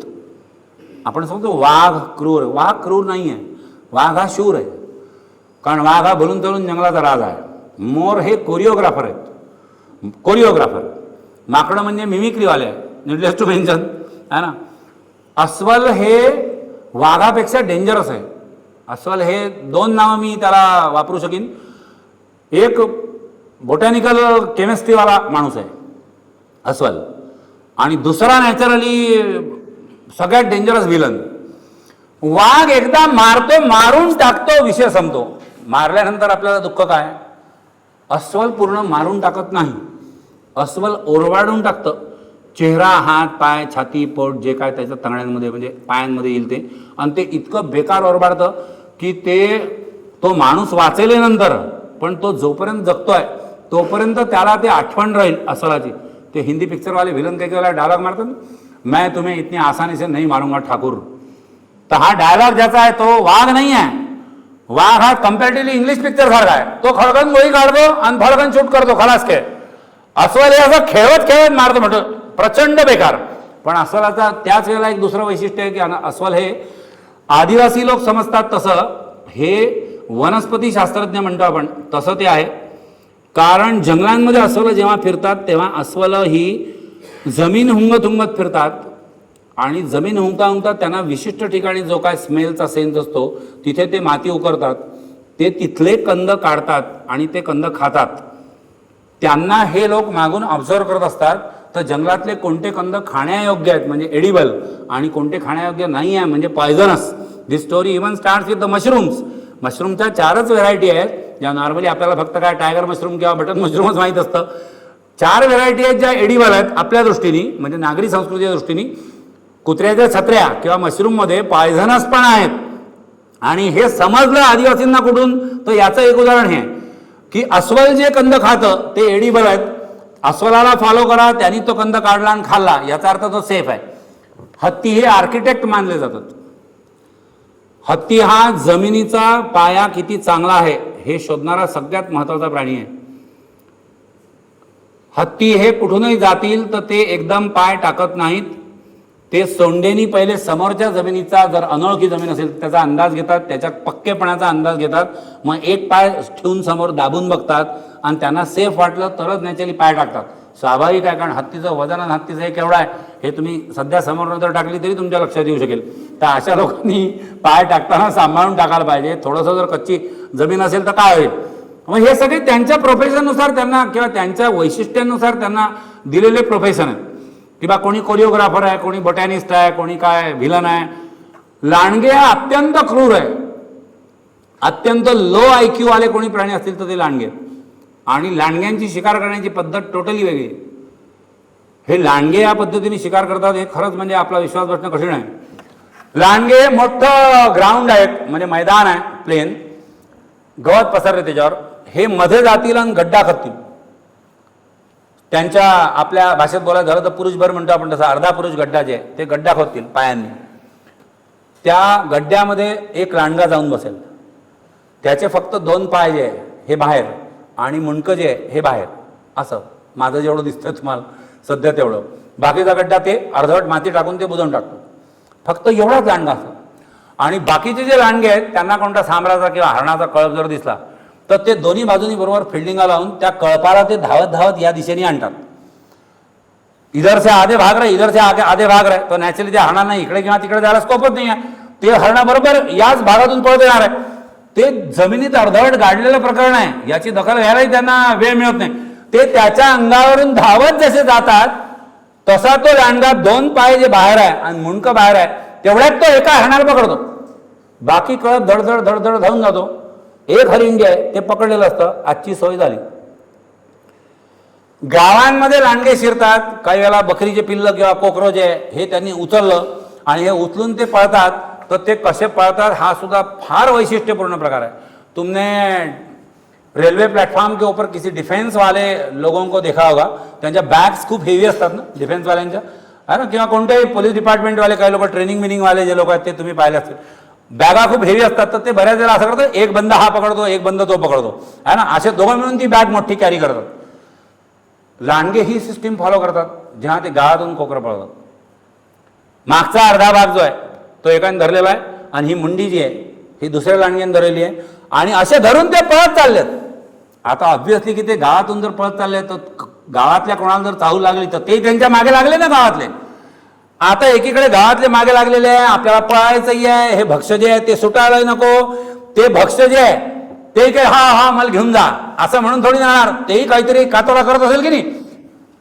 एक कोणत्या तरी संघर्ष संपायचा म्हणून लांडगे काय करतात, हे जे पळत चालले की नाही, हा मुंडीवाला जो लांडगा ना हे असे धावत धावत धावत धावत चालले, हा हवेतल्या हवेत कोलांटी मारतो, हवेतल्या हवेत कोलांटी मारतो. मुंडी धरलेला लांडगा हवेतल्या हवेत कोलांटी मारेल तर ती मुंडी काय होईल, ती मुरगाळ जाईल. एक संघर्ष संपला. हा जंगलाचा न्याय आहे. सगळे प्राणी असेच जगतात, सर्वायवल फॉर द फिटेस्ट, मी मगाशी म्हटलं तसं. आणि हे लांडगे अशा पद्धतीने जगतायत, रानकुत्रे जगतायत. याच्यात चित्रविचित्र आणि इतक्या अनबिलिव्हेबल गोष्टी आहेत. अस्वल भाकरी करतात, याच्यावर विश्वास बसेल कोणाचा. केनेथ ॲडम्सन नावाचा माणूस आहे ज्यांनी कर्नाटकमध्ये संशोधन केलं. कुरंबा नावाची तिकडे एक आदिवासींची जमात आहे, त्या आदिवासींकडून त्या ॲडम्सनला आणि नंतर मध्ये चितमपल्ली काकांनी पुन्हा त्यांच्याकडून कन्फर्म केलं, मेळघाट किंवा नळेगाव बांधला, की अस्वल जे आहेत ते भाकरी करतात. आता ते भाकरी का करतात आणि कशा करतात. अस्वल हे अनबिलिव्हेबली 70-75 फूट उंचीच्या झाडावर चढतात. त्यांच्या पायाला नख्या आहेत, वरच्या पायाच्या नख्या ज्या आहेत त्या झाडाच्या बुंद्यात रोवायच्या आणि खालचे 2 पाय वरती उचलायचे, पुन्हा वरती न्यायचे, पुन्हा खालचं वरती न्यायचं. नारळाच्या झाडावर चढताना लोक पाहतो की नाही आपण, बरोबर. तसं 70-75 फूट उंचीवर अस्वल चढून जातात. कायसाठी, तिथे लागलेली मधाची पोळी जी आहे ती पोळ्यांमधला मध खायचा म्हणून. आणि पोळ्यांमधला मध खाणं अस्वलाला सगळ्यात सोपं जातं. मधमाशांचं त्याला काही त्रास नाही. अंगावर इतके केस आहे की त्या माशा कन्फ्यूज होत असतील की याला जावं तर कुठं जावं. त्याच्यामुळे एकदा वरती चढला पप्पू 75 मीटरवर की पूर्ण पोळं जे आहे ते लंब करेपर्यंत तो तिथेच राहणार. अस्वलीचं झाड या नावानेच ही झाडं ओळखली जातात. आदिवासी एरियात जर गेलं तर ते त्या बुंध्यांवरच्या अस्वलाच्या नख्या पाहून ते आदिवासी डिक्लेअर करतात की हे अस्वलीचं झाड आहे बा. आता हे मध खाऊन ते किंवा मध पिऊन जे काय ते खाली आले. भाकरी करण्याची यांची पद्धत अशी आहे की हे पहिले टेंबूची काय फळं खा, मोहाची फुलं खा, काही कंद खा, त्याच्याबरोबर तो मध पी. ते त्यांचं रवंथ म्हणतो की नाही आपण, तसं ते तोंडात गोळा गोळा गोळा गोळा गोळा गोळा असं करायचं. आजकाल यूट्यूबच्या रेसिपीजवर खूप काही काही चाललं असं आहे ना. नुसता आटा न गुंतता त्याच्यात काय काय टाका, माल मसाला मटेरियल, आणि कोणत्या प्रकारचे पराठे बनवा, व्हेरी न्यूट्रिशियस फॉर हेल्थ तर ते तसं मधाच्या ह्याच्यामध्ये हे सगळे प्रकरणं मिक्स करून तो नदीतल्या कोरड्या खडकांवर जातो उन्हाळ्यात. त्या खडकांवर जाऊन तो ते सगळं ओकतो, आधी बाहेर काढतो, ते तोंडातलं सगळं बाहेर काढतो, ते पसरवतो, ते त्या खडकांवर वाळतं आणि वाळल्यानंतर तो ते व्यवस्थित तोंडात धरून गोळा करून घेऊन जातो, त्याच्या गोळ्यात ठेवतो. ही सगळी गोष्ट उन्हाळ्यातली आहे, कारण पावसाळ्यात जेव्हा जंगलातल्या नद्यांना पूर येतील आणि बाहेर निघणं कठीण होईल आणि त्या अस्वलांना जर गोव्यामध्ये छोटी पिल्लं असतील तर त्यांच्या भरण पोषणाची सोय व्हावी म्हणून ही अस्वलं जी आहे ही नॅचरली हा भाकरा करण्याचा कार्यक्रम करतो. अस्वलं नॉर्मली तुम्ही बघितली असतील, म्हणजे जंगलात गेलं तर लोकांची खंत असते आहे ना, किंवा कोणी म्हटलं की आम्ही जंगलात गेलो होतो बा, जंगलात गेलो होतो, मग वाघ दिसला का. माझं म्हणणं वाघ दिसला का हा वाघाच्या काय मनाचा किंवा मताचा विषय आहे, आपल्या मताचा नाही आहे. आपण वाघ बघायला गेलो म्हणून वाघ दिसेल आहे ना, अशी काही शक्यता नाही. वाघ दिसला तर धन्य मानायचं, पण वाघ नाही दिसला याच्यानंतर तरी अजिबात वाईट वाटून घेण्याचं कारण नाही, कारण आपण तो वाघ शोधत असतो आणि वाघ शोधण्याच्या नंतर वाघ तर दिसत नाही आणि हे बाकी एवढं सगळं दिसतं ना, हे आपण कधीच बघत नाही है ना. मोर आपण कुठेही पाहतो, आपण अकोल्यात राहतो त्याच्यामुळे मोर आपण पिकेतही पाहतो. मोर हे नाचताना बाकायदा स्टेज लावतात. 50 फूट गुगामाळावर, म्हणजे इकडे आपल्या चिखलदऱ्यामध्ये गुगामाळावर वरती माळ चढून, माळ कळतं ना पठार, डोंगराच्या वरती जी प्लेन लँड आहे ती टेबल लँड, तिथे तो गुगामाळा जो आहे त्याच्यावर 50 फूट असं रेडियसचं एक मोठं ग्राउंड आहे. आता हे ग्राउंड वगैरे हे शब्द मी वापरतोय, मोरांनी थोडी काही त्याला नाव देऊन ठेवलं मोर ग्राउंड, हे असं एक मोठं ग्राउंड आहे. त्यांचा तो विणीचा किंवा मेटिंग पिरियडचा टाईम आला की ते त्या ग्राउंडवर जमतात. पहिले ते पायानी न्यानी ते पूर्ण ग्राउंड साफ करतात. गवताचे ठोम ठुशा विशा काही असतील तर ते चोचीने उपटून टाकतात. पूर्ण पहिले ग्राउंड साफ आणि त्याच्यानंतर मग डान्सचा कार्यक्रम ठरवण्यात आलेला आहे. आणि तो डान्सचा कार्यक्रम जो आहे ते मोर पिसारा फुलवून नाचतो वगैरे हे सगळ्यांना माहिती आहे. आपण ते सुदैवाने तसेही मोर पाहिलेले आहेत. पण ते इतके मोर तिथे मोरांना अंडोरी हे इतकं तिथे चालतं त्यांचे 2-4 घंटे की ते होऊन गेल्यानंतर तिथे अक्षरशः मोराच्या पिसांचा खच पडलेला असतो. हा त्यांच्या मीटिंग पिरियडचा टाईम आहे. त्याच्यामुळे it's a very typical phenomena and this can be refer to any forest, not only for Melghat, not only for Gugamal, may it be even true for Nalegaon Bandh और नागझिरा. जिथे जिथे मोर आहेत तिथे तिथे या मोर नाची हे त्याचा शब्द, या मोर नाच्या तिथे तिथे असणारच आहेत. मोर जसे आहेत तसे बाकीचे जे पक्षी आहेत त्यांची पण वैशिष्ट्यपूर्ण गोष्ट जी आहे ती यांनी लिहून ठेवली. काही काही ईगल हा सगळ्यात काय पक्ष्यांचा राजा वगैरे आपण सो कॉल्ड मानतो.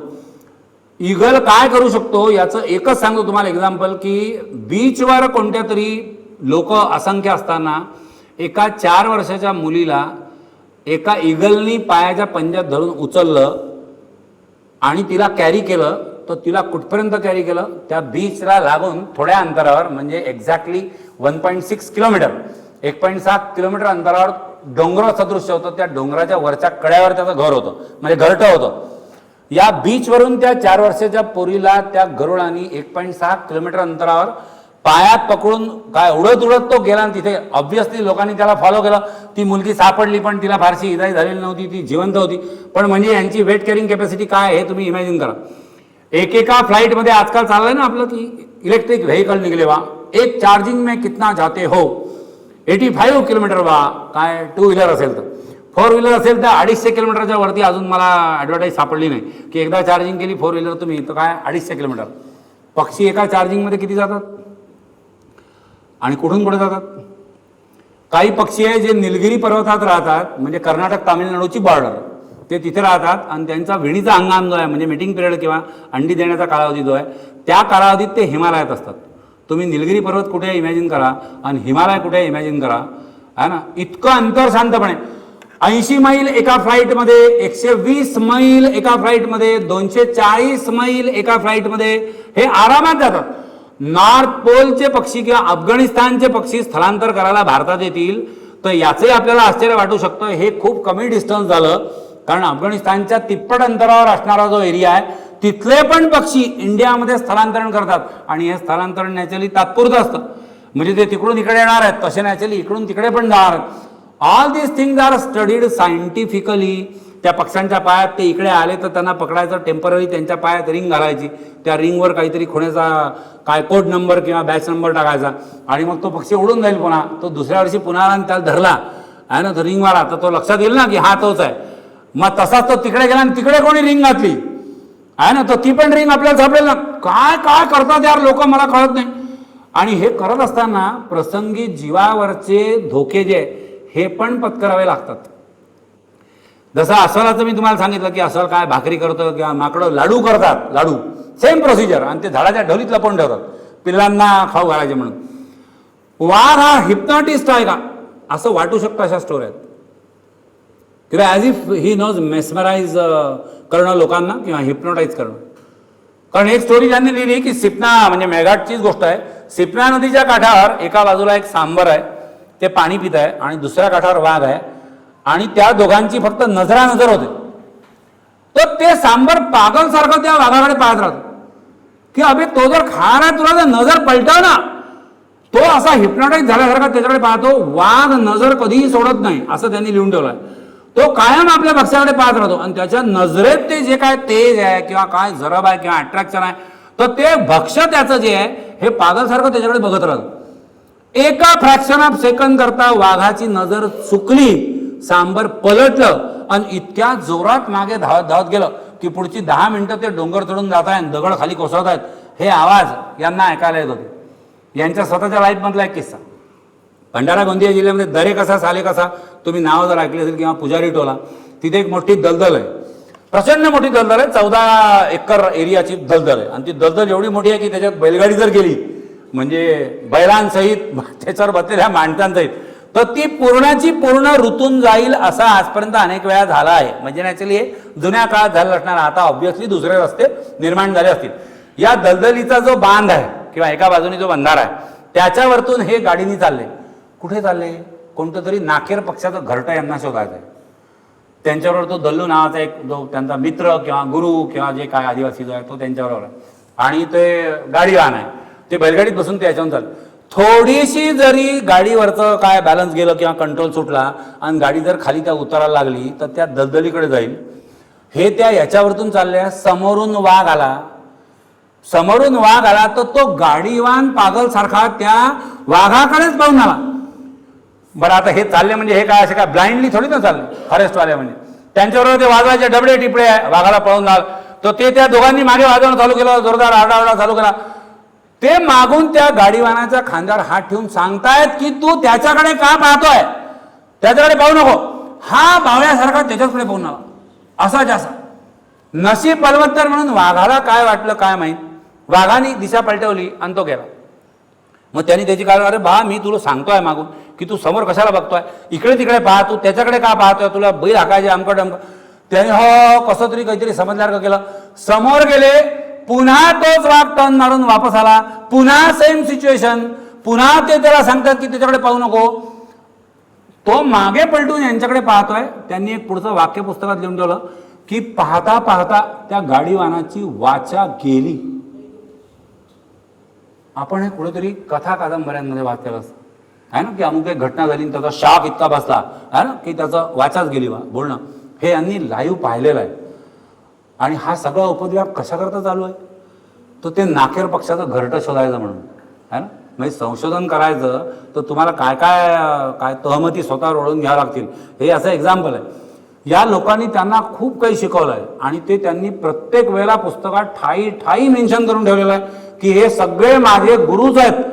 None less than those gurus, those who taught me what is forestry and whatever the technicalities of the forestry in Indian Forest Research Institute, Dehradun क्यों आए. बहुत लोग ऐसे रहते हैं ना कि जो जिंदगी सारी पूरी निछार कर देते अपने एम के लिए, अपने टार्गेट के लिए. ह्युगो वुड्स नावाचा माणूस, मी मगाशी त्याचं नाव घेतलं होतं की पहिली टिकूड प्लांटेशन इंडियामध्ये ज्यांनी केली तो हा आला. हा कर्नाटकमध्ये गेला. निलांबूर नावाचं गाव आहे किंवा अनामलाई पर्वत तुम्हाला ऐकून माहीत असेल किंवा मुदुमलाई अभयारण्य, तर त्या एरियातली ही गोष्ट आहे. हा तिथे गेला तर तिथे एक पडकं रेस्ट हाऊस होतं. टिपिकल हॉन्टेड रेस्ट हाऊस असतात की तसं पडकं रेस्ट हाऊस. आणि तिथे कोणीही राहत नव्हतं तेव्हा. हा तिथे जाऊन राहायला लागला. आता तिथे जाऊन राहतो म्हटल्यानंतर तिथल्या आदिवासींचा याच्याकडे पाहण्याचा दृष्टिकोन बदलला की हे सारा भुताटकीची जागा आहे आणि हा माणूस एकटाच जर इथे राहतोय तर याच्यात काहीतरी दैवी शक्ती वगैरे असली पाहिजे, वकुंबा काहीतरी त्यांच्या लेखी. त्याच्यामुळे हळूहळू त्यांचं कम्युनिकेशन सुरू झालं. मग त्यांनी ते टिकूड प्लांटेशन काढलं. ते 60 महिने वाढलं की हत्तींचा कळप यायचा, ते पूर्ण लंब करून जायचा. मग त्याच्यावर इलाज काय, तर तिथल्या एका आदिवासी तरुणींनी त्यांना सांगितलं की माझ्या बाबांनी मला सांगितलं होतं की हत्ती हे उंटाला घाबरतात, म्हणून त्या हत्तींचे कळप पळवून लावायला बाहेरून 2 उंट तेवढ्याकरता इम्पोर्ट केले गेले म्हणूया आपल्या भाषेत. आणि उंट हा तसा किती विचित्र प्राणी आहे ना, हे माहीत आहे तुम्हाला. त्याच्यामुळे ज्या हत्तीने उंट कधी पाहिला नाही त्याला तो विचित्र वाटेल. ते नाही का मगाशी म्हटलं मोरघार आणि ते मुंगसाच्या माल्यान पिल्लं तसं. तर ते इतके कवाडे करून त्यांनी ते प्लांटेशन जगवलं. ते प्लांटेशन जगवलं. He lived there only in India till his almost last year of the service. ती सर्व्हिस त्याची संपल्यानंतरही तो इथे होता. नंतर तो परत इंग्लंडला गेला. इंग्लंडला गेल्यानंतर त्यांनी त्याच्या इस्टेटीचं जे काय केलं त्याच्यातून त्यांनी त्याच्या मृत्यूपत्रात हे लिहून ठेवलं होतं की मी मेल्यानंतर माझी कबर जी आहे ही त्याच एरियामध्ये जिथे तो पहिले राहिला होता तिथे ती कबर करावी. त्याचे पैसे सुद्धा त्यांनी त्याच्या मृत्यूपत्रात लिहून ठेवले होते. आज ह्युगो वुड्सची कबर जी आहे ही त्या मुदुमलाईच्या जंगलामध्ये आहे. आणि जे जे लोक त्या कोइंबतूरला फॉरेस्टचं ट्रेनिंग घ्यायला जातात त्यांच्या स्टडी टूरचा पार्ट म्हणून त्यांना एक दिवस तिथे सहलीला नेतात. सहलीला म्हणजे स्टडी टूर म्हणून भेटत आहे ना, ती काय जंगलांची सहल नाही आहे. ते त्याला त्या याच्यावर नेतात की हा तो ग्रेट माणूस ज्यांनी हे सगळं जंगल निर्माण केलं आहे. इतना सब कुछ जिसने क्रिएट किया, तिथे त्याची कबर आहे आणि कबरीच्या मागे फक्त बोर्ड आहे. त्या बोर्डवर फक्त एक लाईन दिलेली आहे, if you are looking for my memorial. माझ्या स्मारकाचा जर तुम्ही शोध घेत असाल, if you are looking for my memorial please look around. भोवती पहा. हे जंगल जे मी उभारलं, हे प्लांटेशन जे मी केलं, हे अभयारण्य आज जे काय एवढं मोठं विकसित झालेलं आहे हेच माझं स्मारक आहे. किती छोट्या छोट्या गोष्टींकरता किती किती स्मारकांवरून वाद चालतात ना. आणि जे इतकं मोठं काम करतात ते त्यांच्या स्मारकाविषयीची आयडिया अशी लिहून ठेवतात. हा युगो वुड्स, हा तिथे राहत असताना एक टिपिकल किस्सा, संशोधक कसे असतात याचा. एक दिवस तो बंगल्याच्या म्हणजे त्या रेस्ट हाऊसच्या त्याच्या बाहेर आला. त्याला तिथे समोर गवताळात एक मुंगूस आणि एक कोबरा यांची काहीतरी लढाई चालताना दिसली. हे आही नकुल वैर म्हणतो आपण, याला फार पौराणिक वगैरे संदर्भ आहे, किंवा साप आणि मुंगूस यांचं कधीच पटत नाही वगैरे वगैरे. तर त्यांची ती टिपिकल हाणामारीची लढाई चालू. शेवटी त्या नागानी हे साधला आणि त्यांनी त्याला डंका मारला. हा हे सगळं शूट करत होता. शूट करत होता इन द सेन्स, पुन्हा ते जंगलांविषयीचं ते एक वाक्य आहे, shoot with the camera not with the gun. तो कॅमेरे से वो शूट करा पुरा. ते मुंगूस त्या विष त्याला चढत चाललं ना, साप चालला होतं, तर ते असं लडखडत ते असं जंगलाच्या दिशेने जात आहे. हा त्याला फॉलो करतोय की हे कुठे जात आहे. ते जाता जाता माती हुंगत जात आहे. एका ठिकाणी त्यांनी थांबून माती उकरली. त्या झाडाचा जे काय मुळं किंवा कंद सापडले ते त्यांनी बाहेर काढले. एका खोडावरती असं पायावर बसलं आणि आपण मक्याचं कणीस जसं खातो तसं त्यांनी तो कंद जो आहे तो कुरतडून खाऊन टाकला. नंतर अर्धा तास त्यांनी शांतपणे ऊन खाल्लं. Is that a remedial measure somewhere on the antidote. आणि त्यानंतर काहीही झालं नाही असं समजून ते जंगलात पळून गेले. युगो वुड्स डिडंट स्टॉप देअर. संशोधक असे असतात. पर्यटक आणि संशोधकामधला फरक हा आहे ना. आपण जर हे असं बघितलं असतं तर we would have amused, my God ऐसा कैसा हुआ है ना. आपण त्याच्या पुढे जाणार नाही. तो शास्त्रज्ञ असल्यामुळे, सायंटिस्ट असल्यामुळे तो पुढे गेला. तो तिथे गेला, त्यांनी तो कंद काढला. तो तिथला कंद जो आहे तो त्या मुंगसाने जो खाल्ला, तो कंद काढला. तो त्यांनी मद्रासला पाठवला. तिथे गॅम्बल नावाचा त्यांचा एक तेव्हाचा सायंटिस्ट होता, मद्रासच्या लॅबमध्ये काम करणारा. आणि त्याला त्यांनी तो कंद पाठवला आणि त्याला हे केलं की मला याचा रिपोर्ट दे की हे नक्की काय लफडा आहे. त्या गॅम्बलनी संशोधन केलं आणि नंतर त्यांनी डिक्लेअर केलं किंवा ही सर्पगंधा नावाची वनस्पती आहे. आता खरं म्हणजे हे संशोधन भारतीय संस्कृतीच्या दृष्टीने काही नवीन संशोधन नाही आहे ना. सर्पेंटिना इज ए काय म्हणून आयुर्वेदात रेफर केली गेलेली इतकी जुनी वनस्पती आहे, ती आपला वापर आपण त्याचा इतका करतोय. पण युगो वुड्सला ते माहीत नव्हतं, तर त्यांनी ते शोधलं, हे तर महत्वाचं आहे. ये ऐसे युगो वुड्स थे तब, गॅम्बल भी थे जो उसकी सहायता करते. आता याच्या पॅरलली दुसरा किस्सा आहे. जळगाव जिल्ह्यामध्ये पाल नावाची फॉरेस्ट्रीची एक नर्सरी आहे. किंबहुना ते आता काय अभयारण्य किंवा जंगलाचा एरिया आहे. त्या एरियात राहणाऱ्या आदिवासींच्या कडून यांना मिळालेली ही एक कहाणी. आता ती कहाणीचा ती आपल्याला रॅशनलिझम आपला शाबूत ठेवूनच घ्यायला लागणार. ती कहाणी अशी आहे की तिथल्या आदिवासी स्त्रिया जंगलात गेल्या सरपण गोळा करायला, म्हणजे लाकडं गोळा करायला. तर त्या गेल्या तर त्यांना काही विशिष्ट काटक्या अशा दिसतात. तर त्या सांगतात की या काटक्या घेऊ नका, समर्थला दुसऱ्या काटक्या पहा, दुसरे लाकडं पहा. याचा संदर्भ काय? याचा संदर्भ हा आहे की विश्वास ठेवा किंवा ठेवू नका. म्हणजे तुम्ही ठेवा किंवा ठेवू नका, मी ठेवतो किंवा ठेवत नाही, कारण हे मॅटरच पूर्ण प्रश्नचिन्हांकितच आहे. अरे that is not yet been finalise what it is. आणि असं का ते प्रश्नचिन्हांकित आहे याचे पण कारण सांगतो. माकडं, मगाशी भरपूर माकडांवर चर्चा झाली. माकडं शेकोट्या करतात. हिवाळ्यात आपण जशा शेकोट्या करतो, म्हणजे आता आपण इतके शहरात राहतो की आपण हीटर लावतो, रूम हीटर. त्याच्यापेक्षा तुमच्यापैकी बरेच लोक लहान असताना तुमच्या घरी ते विस्त पेटवत असतील ना, निघारे आहे ना. ते एक फार सागर संगीत समारोह होता तो आहे ना. ती दगडी अशी हे असायची आहे ना, कुंडी द्यायची, त्याच्यात ते टाका विस्त म्हणजे कोळसे ते पेटवा, बचवा, असे सगळे हात करून. माकडं टिपिकली गावात बघतो आपण तशी शेकोटी करतात. खाली मोठे लाकडं, म्हणजे कम्पॅरेटिव्हली आकाराने मोठे लाकडं, त्याच्यावरती छोट्या काटक्या, असं सगळं व्यवस्थित असं लावलेलं आहे, असं जमिनीपासून इथपर्यंत असं. आणि ते मस्त भोवती गोल बसतात त्याच्यात आणि शेकतात. फरक एवढाच आहे की ते पेटवलेलं नसतं. ती शेकोटी जी आहे ती पेटवलेली नसते, ती नुसती शेकोटी अशी असते. मग ते असे गोल बसतात, असे शेकतात. माकडं इमॅजिन करून फार मजा वाटते कधी शेकतात आहे ना. असे शेकून आले. अरे हा काय बावटपणा आहे. बिना पेटवलेली शेकोटी जंगलात अशी लावली आणि ते शेकून राहिले, हा काय परिणाम. तिथल्या आदिवासींचा असा बिलीफ आहे, it may be misbelief, it may be disbelief, it may be really belief. त्यांचा असा बिलीफ आहे की माकडं हे जे अशा शेकोट्या करतात आणि ते भोवती शेकत बसतात, तर ते त्यांच्या नजरेने त्या काष्ठामधलं म्हणजे लाकडामधलं अग्नितत्व जे आहे हे शोषून घेतात आणि त्याच्यामुळे त्यांना ऊब येते. दिस इज अनबिलिव्हेबल. असं शक्य आहे का यार?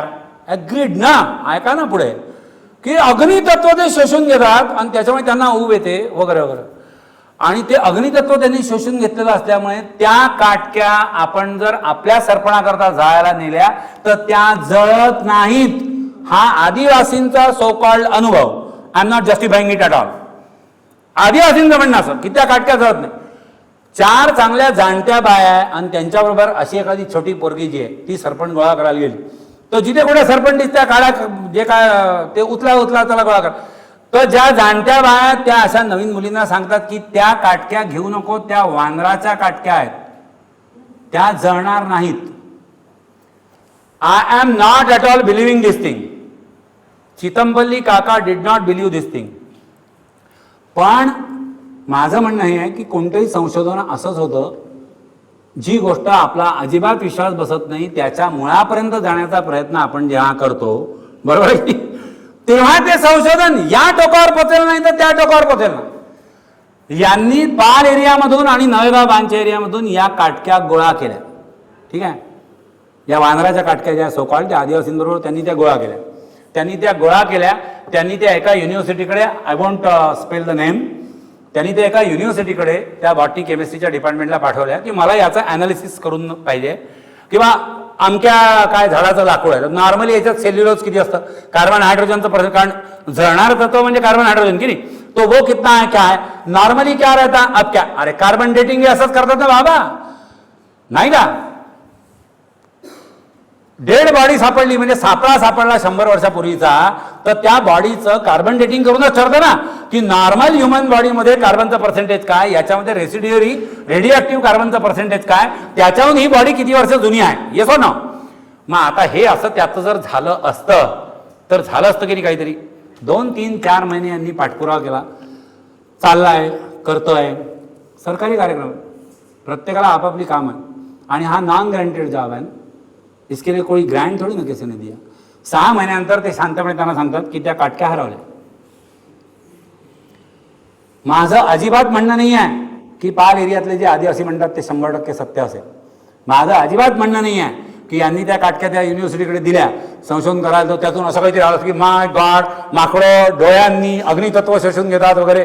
अरे माझं म्हणणं एवढंच आहे रिसर्च वर्कर म्हणून की 2 पैकी एक गोष्ट झाली असते. एक, त्या लाकडाच्या मूळ ॲनालिसिसमध्ये आणि त्या वानराच्या काटक्यांच्या ॲनालिसिसमध्ये काहीतरी फरक जाणवला असता तर आपल्याला हे मानायला कुठेतरी आधार राहिला असता की येस नॉर्मली इस प्रकार की लकड़ी में जो भी कोई सेल्यूलोज कार्बन हाइड्रोजन होता है वो इसमें कम है. अगर कम है तो हो सकता है की त्यांनी ते अग्नितत्व शोषून घेतलं. कदाचित असंही सापडलं असतं यार की काहीही फरक पडला नाही आहे.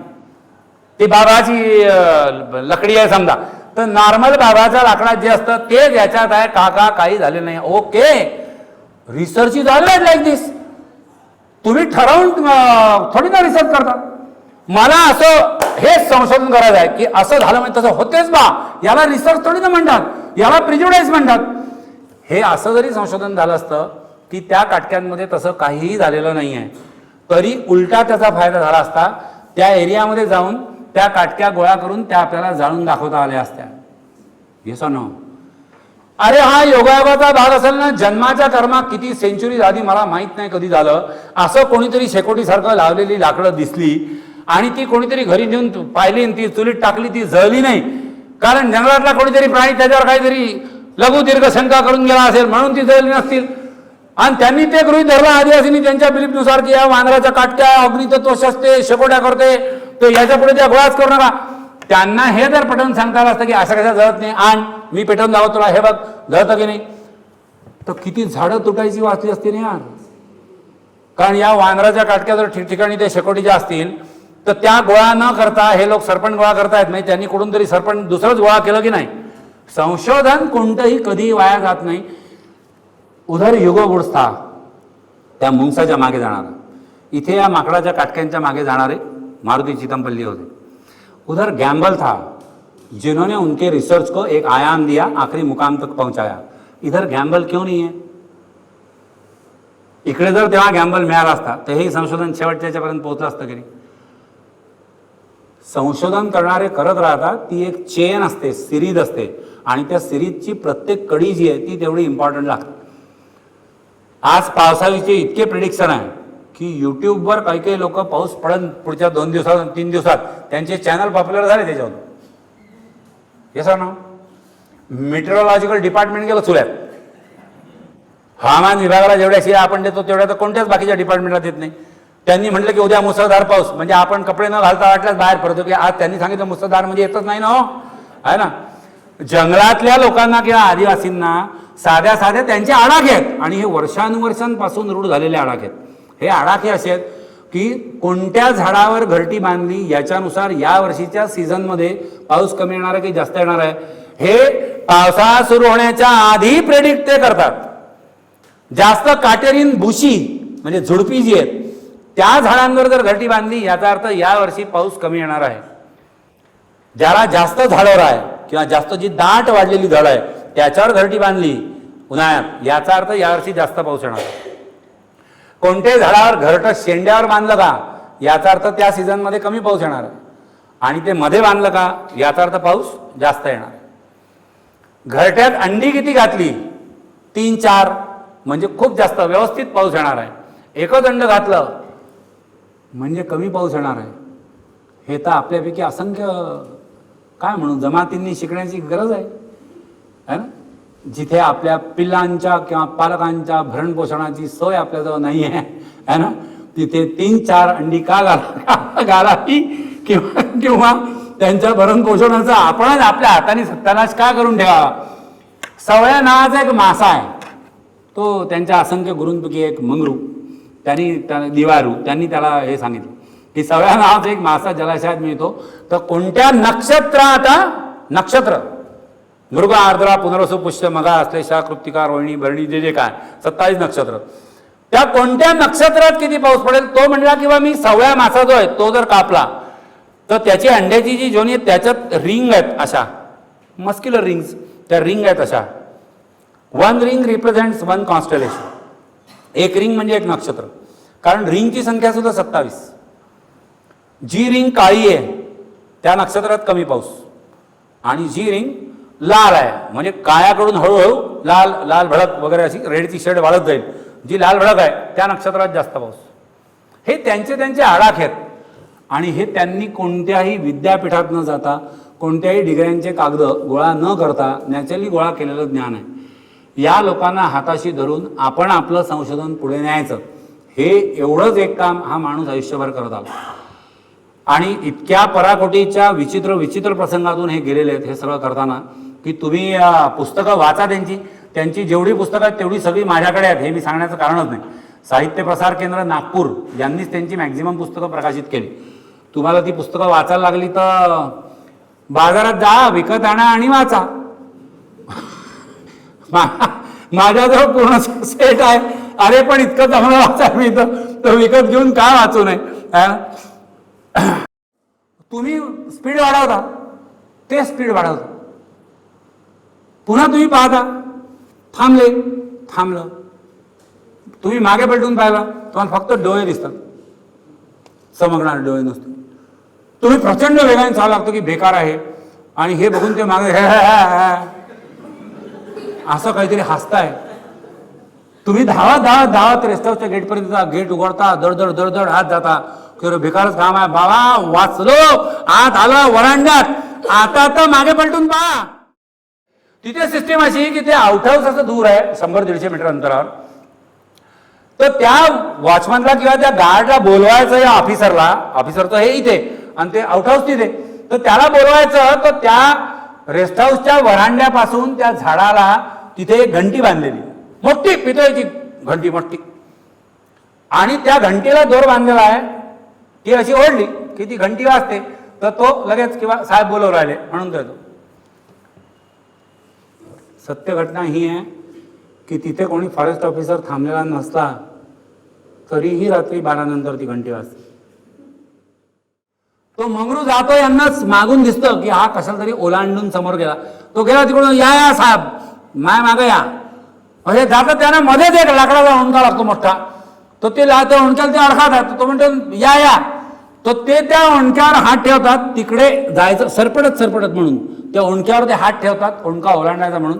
मग त्या लक्षात यार हा ओंडका फारच थंडगार आहे असं डोंगराच्या आत असेल बा थंडगार, तो थंडगार स्पर्श त्यांना जाणवल्यानंतर त्यांना वाटतं की झालं आहे काय.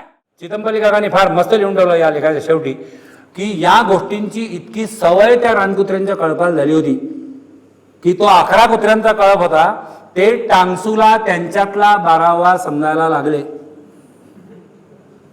की शिकार केली, चलो रे भाई टांगसू आएगा उसका हिस्सा लेके जाएगा, गेला का टांगसू आणि चलो रे भाई अब ये जो बचा कैसा, हा टांगसू यार कुठंच नाही.